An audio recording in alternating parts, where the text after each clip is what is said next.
तुम आगे बढ़ो, हम तुम्हारे साथ हैं। रघुनाथ राजे तुम आगे बढ़ो, हम तुम्हारे साथ हैं। पटेल तुम आगे बढ़ो, तुम्हारे साथ है। फलटणकर ठरले, आमचं ठरलंय, आगे बढ़ो, हम तुम्हारे साथ है। मोहिते पाटील तुम आगे बढ़ो, फलटणकर तुम्हारे साथ है।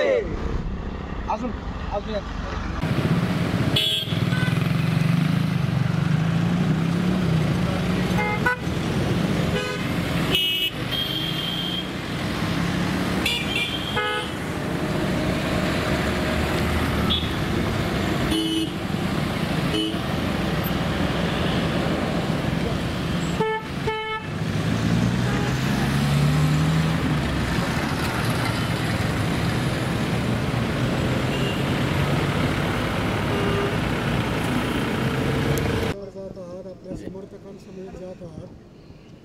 फलटणच्या मेळाव्यामध्ये तुमच्या समर्थकांनी स्पष्टपणे सांगितलं होतं की आम्ही या वेळेला कोणाचंही ऐकणार नाही। आतापर्यंत रामराजे साहेब आम्ही तुमचं ऐकलं, यावेळी तुम्ही आमचं ऐका। तर हा निर्धार घेऊन हे तुमचे समर्थक निघालेले आहेत आणि तुम्ही त्यांना साथ देत असल्यामुळे त्यांचा उत्साह प्रचंड दिसून येतोय। काय सांगता? ही परिवर्तनाची लाट आहे आणि अन्यायाविरोधाचा लढा आहे।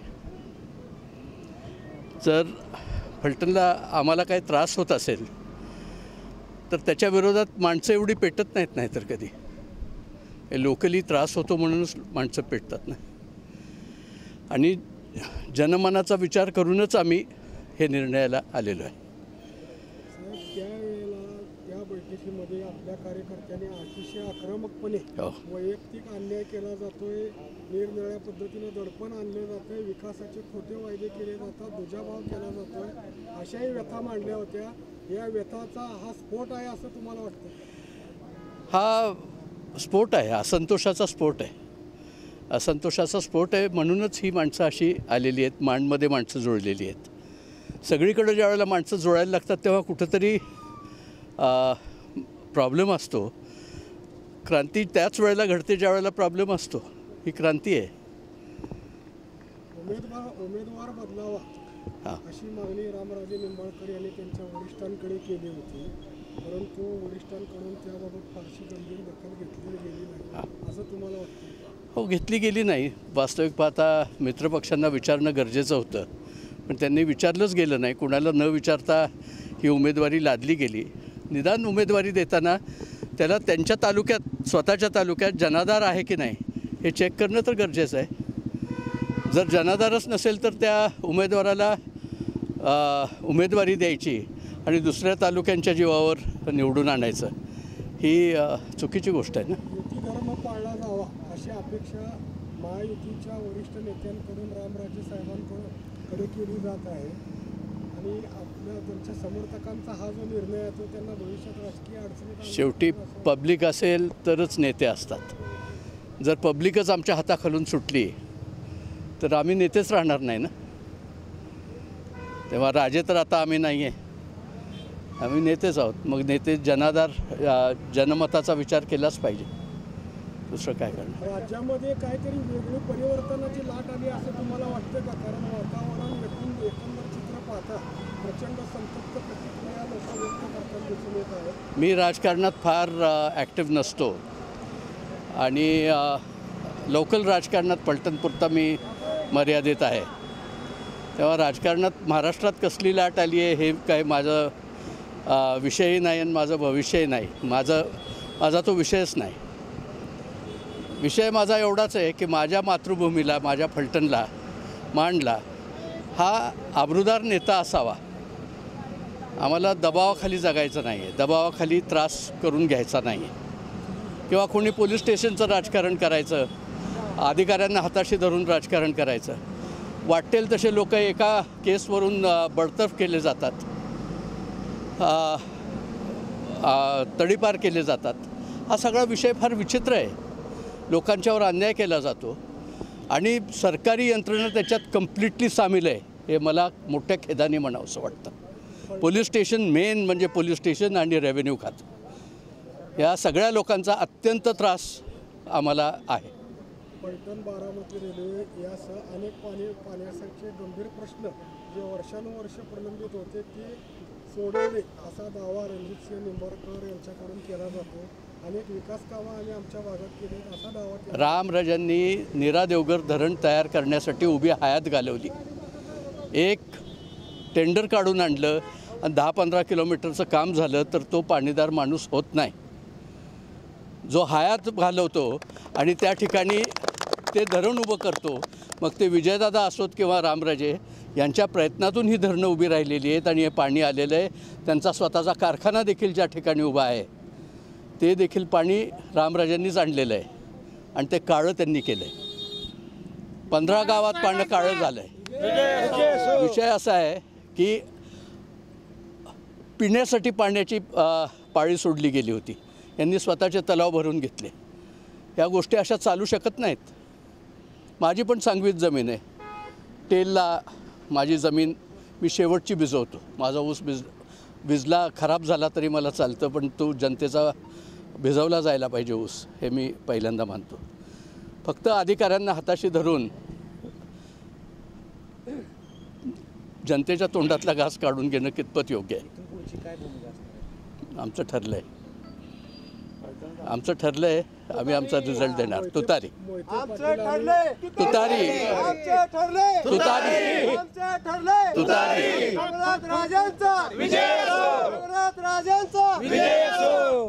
ते जवळपास 100 ते 150 4 व्हीलर घेऊन 400 ते 500 लोक आम्ही आज अकलूजला या ठिकाणी आता नुकतेच ज्यांनी आज फॉर्म भरलेला आहे राष्ट्रवादी काँग्रेस शरदचंद्रजी पवार यांच्या पक्षातून श्री धैर्यशील मोहिते पाटील यांनी त्या ठिकाणी फॉर्म आज भरलेला आहे आणि त्यांना आम्ही पाठिंबा देण्यासाठी फलटणवर निघालेलो आहे.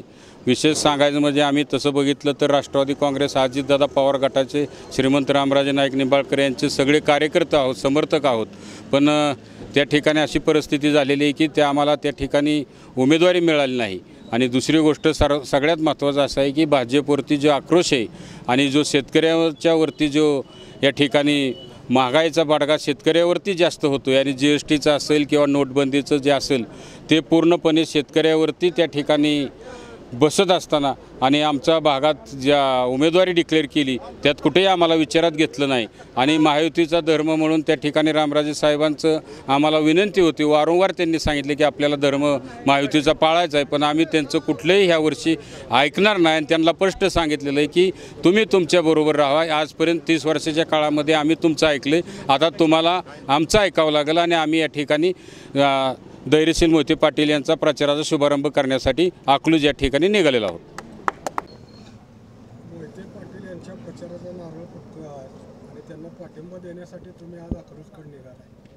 तुम्ही पलटणच्या मेळाव्यात निर्धार केला होता की आम्ही रणजितसिंह निंबाळकर यांना मतदान करणार नाही. तो निर्धार पुरा करण्यासाठीच तुम्ही आज अकलूजकडे निघाला. काय सांगा? परिस्थिती अशी आहे की भाजपबरोबर आम्ही अजितदादा गट गेल्या 6 महिन्यापूर्वी आम्ही महायुतीमध्ये सामील झालो. आणि म्हाडा मतदारसंघ अशी परिस्थिती, म्हाडा आणि सातारा जर म्हणलं तर 1999 सालापासून अधिक संयुक्तरित्या जरी राष्ट्रवादी काँग्रेस पक्ष होता त्यावेळेस 99 साली सातारा जिल्ह्याने महाराष्ट्रामध्ये जरी पवारसाहेबाचा अजितदादाचा पुणे जिल्हा असला तरी सातारा जिल्ह्याने फार मोठ्या प्रमाणात 10-11 जागापैकी 10 जागा त्यावेळेस राष्ट्रवादी काँग्रेसला दिल्या. आणि त्यापासून आजपर्यंत राष्ट्रवादी काँग्रेसचा सातारा जिल्हा हा पूर्णपणे बालेकिल्ला राहिला. आणि त्या ठिकाणी आम्ही सातारा मतदारसंघातून सुद्धा राष्ट्रवादी काँग्रेससाठी उमेदवारी मागितली होती आणि माढ्यातून सुद्धा उमेदवारी मागितली होती. त्या दोन्हीपैकी एक आम्हाला उमेदवारी खऱ्या अर्थाने मिळायला पाहिजे होती. आणि माढ्याचा आमचा जास्त जोर ह्याच्यावर होता की आमचे 3 आमदार या ठिकाणी बबनदादा शिंदे असतील किंवा संजय मामा शिंदे असतील आणि स्वतः दीपकराव चव्हाण असतील किंवा स्वतः रामराजे साहेब विधान परिषदेवर असतील, असे 3-4 आमदारसुद्धा त्या ठिकाणी होते. आमची वास्तविक जर बघितली तर आम्हाला हा मतदारसंघ सुटायला पाहिजे होता आणि आमचे नेते आदरणीय श्रीमंत संजीवराजे नाईक निंबाळकर यांना उमेदवारी मिळायला पाहिजे होती. वास्तविक जर बघितलं तरी त्यांनी गेल्या 30 वर्षाच्या काळामध्ये फलटण तालुका असेल, सातारा जिल्हा असेल, जिल्हा परिषदेमध्ये त्या ठिकाणी त्यांनी चांगल्या पद्धतीचं काम केलेलं आहे. आणि त्या कामाचा कुठंतरी अनुभव म्हणून देशाच्या राजकारणामध्ये ते कुठंतरी जिल्हा परिषदेच्या येणाऱ्या अडचणी, ग्रामीण पातळीवर येणाऱ्या अडचणी त्यांनी वास्तविक मांडल्या असत्या. आणि दुसरा विषय राहिला की आजच तुम्ही मागाशी म्हणला की फडणवीस साहेब या ठिकाणी बोलले 30 वर्षात काय केलं. जसं आता लोकांना 14 साली असंच सांगितलं की 70 वर्षात काँग्रेसने काय केलं, 70 वर्षात काँग्रेसने काय केलं. तर परिस्थिती बघितली तर 70 वर्षात काय केलं हे आता लोकांना बऱ्यापैकी समजत आलं आहे. 10 वर्षामध्ये तुम्ही काय केलं. 70 वर्षामध्ये काँग्रेसने 400 रुपयाला जो गॅस होता ते तुम्ही 10 वर्षात 1100 रुपयाला नेला. आणि शेतकऱ्याचं जे ते 500-600 रुपयाचं जे 10-26 युरिया मिश्र खताचं खत होतं ते तुम्ही 10 वर्षाच्या काळामध्ये तुम्ही 2000पर्यंत नेलं. आणि जे आपल्या पेस्टिसाईडचे केमिकल असतील किंवा बाकीचे टॉनिक असतील शेतीवर मारणारी ते औषधं तुम्ही त्या ठिकाणी स्वस्त होती ते आज तुम्ही 10 वर्षाच्या काळामध्ये कुठं नेऊन ठेवली. म्हणजे आणि त्यावेळेस तुम्ही सांगितलं की माझा देश कुठं नेऊन ठेवला किंवा महाराष्ट्र कुठं नेऊन ठेवला. आणि त्याच धर्तीवरती मला या ठिकाणी बोलायचं आहे. 2000 साली कृष्णा लावा त्या ठिकाणी नेमला गेला होता. आणि जर 2000 साली जर 31 मे 2000 साली जर धरणं अडवली गेली नाहीत तर त्या ठिकाणी पाणी पूर्णपणे आपल्या महाराष्ट्राचा हक्क सोडून कर्नाटक आणि आंध्र प्रदेशमध्ये पाण्याचा हक्क संपला जाईल. आणि त्यावेळेस खऱ्या अर्थाने रामराजे साहेब या ठिकाणी फलटणमध्येच कृष्णा खोऱ्याची स्थापना झाली. त्या ठिकाणी शिवसेनेचे मुख्यमंत्री मनोहर जोशी यांनी त्या ठिकाणी येऊन कृष्णा खोऱ्याची फलटणमध्ये स्थापना केली. महाराज साहेबांनी जवळपास त्यांच्याबरोबर पश्चिम महाराष्ट्रातले सगळे आमदार अपक्ष होते. ज्या 44 आमदारापैकी महाराष्ट्रात 44 आमदार त्या ठिकाणी 95 साली आले. त्यातले 22 आमदारांनी पश्चिम महाराष्ट्रातल्या की पूर्णपणे त्या ठिकाणी महायुतीला पाण्याच्या आधारावरतीच त्या ठिकाणी पाठिंबा दिला. कुठलंही त्यांनी पद मागितलं नाही. आणि त्या काळामध्ये निरा देवघर असेल, जे कटापूरचं असेल मानसाठी, आंधळीचं धरण असेल, या ठिकाणी सिनामाडाचं धरण असेल बबनदादाच्या भागातलं, आणि दोंबलकोडीचं ते तर महाराज साहेबांच्या विचारातून किंवा त्यांच्या कल्पनेतून त्यांनी ते धरण तरतूद नसताना त्यांनी ती 4 TMCचं धरण त्या ठिकाणी तरतूद केली. आणि ते फलटणसाठीच फक्त ते दोंबलकडीचं पाणी आहे. म्हणजे सांगायचं तात्पर्य असं आहे की आज तुम्ही येणार आणि काहीतरी सांगणार म्हणजे इतके दिवस 30 वर्ष काय केलं त्याच्यापेक्षा 30 वर्षाच्या काळामध्ये निरा देवघरचं त्या ठिकाणी धरण झालं. 66 किलोमीटर त्या ठिकाणी कॅनॉलचं काम झालेलं आहे. असं त्याचं कोणीही श्रेय घेऊ नये. आणि कामं हे टप्प्याटप्प्याने होत असतात. इमारत जरी बांधत असताना किंवा शेती डेव्हलप करत असताना त्या ठिकाणी शेतकऱ्यांचं मुलगा जरी शिकत असला तरी वडिलांनी जर काही शेतीमध्ये काय करायच्या प्रक्रिया राहिलेल्या असतील किंवा ते मुलानंतर त्या ठिकाणी विहिरी खोदत असतो किंवा ठिबक सिंचनचं करत असतो. म्हणजे एकाच वेळेस सगळ्या गोष्टी घडत नसते. त्या ह्याला पूर्वपार केलेल्या. आणि खरं योगदान तुम्हाला मी सांगतो या ठिकाणी रामराज साहेब असतील किंवा मोहिते साहेब. आणि आमचा विशेष महत्त्वाचा निर्णय असा होता की तुम्ही आम्हाला ठीक आहे राष्ट्रवादी काँग्रेसला उमेदवारी नाही दिली पण ह्या मतदारसंघाचं मोहिते पाटील असतील किंवा रामराज साहेब असतील त्यांचं तुम्ही ऐकून त्या ठिकाणी निर्णय घ्यायला पाहिजे होता. एवढी मोठी मातबार घराणं मोहिते पाटीलाचं जर सांगायचं झालं तर त्यांनी केवढं मोठं योगदान आहे. आणि आमचं फलटणकरांचं सुद्धा योगदान आहे. आम्ही संस्थानिक आहे. 1200 सालापासून संस्थानिकाचा इतिहास सांगितला जातो. शिवाजीराजांच्या ज्या पत्नी होत्या सईबाई त्या आमच्या फलटणच्या आहेत. संभाजीराजे हे आमचे भाचे होते फलटणचे. म्हणजे अशी परिस्थिती ही फलटणची असताना कुणीतरी येणार किंवा वेगळ्या पद्धतीचं राजकारण जर करत असेल आणि त्या ठिकाणी जर संस्थानच निस्तानभूत करायची किंवा त्या ठिकाणचे नेते निस्तानभूत करायची आणि त्यांना जर वेगळ्या पद्धतीने जर तुम्ही पार्टीत घ्यायचा प्रयत्न करत असाल किंवा कुठंतरी तुम्ही दमदाटी करणार कार्यकर्त्याला खाली कुठंतरी तुम्ही दमदाटी करत असाल तर ते योग्य ठरणार नाही. म्हणून आम्ही हा रामराजेंच्या परस्पर त्यांना आम्ही ह्यावेळेस सांगितलं आहे की तुम्ही आता आमचं ऐकायचं. आम्ही गेली 30 वर्ष तुमचं ऐकत आलो. म्हणून ही जनता सगळी रामराजेंच्या परस्पर रामराजांचं कुठलंही याच्यामध्ये त्यांनी आम्हाला इकडे यायला जायला कुठेही सांगितलेलं नसतानासुद्धा आम्ही सगळे कार्यकर्ते निघालेलो आहोत. आणि आम्ही आता इथून पुढं फलटणमध्ये 7 तारखेपर्यंत हा फलटण तालुका जास्तीत जास्त मतदान आम्ही मोहिते पाटलांना धैर्यशील पाटलांना तुतारीवरती या ठिकाणी आम्ही मतदान करणार आहे.